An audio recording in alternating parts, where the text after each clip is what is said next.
vou mostrar o que você precisa fazer para deletar permanentemente sua conta Lovoo. Seja porque você encontrou a pessoa perfeita, ou simplesmente quer fazer uma pausa das plataformas de encontros online. No celular. O primeiro passo é abrir o aplicativo do Lovoo. Ao abrir, você verá na interface principal do aplicativo.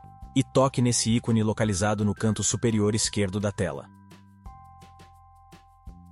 Agora toque no ícone da engrenagem localizado no canto superior direito. A seguir, procure e toque na opção Minha Conta. Nesta página, role até as opções finais. Em seguida, localize e toque em Excluir Conta. Nesta etapa, você pode selecionar qualquer opção disponível ou simplesmente tocar em Pular. Se você está certo da decisão e deseja realmente excluir sua conta, toque no botão Excluir Conta.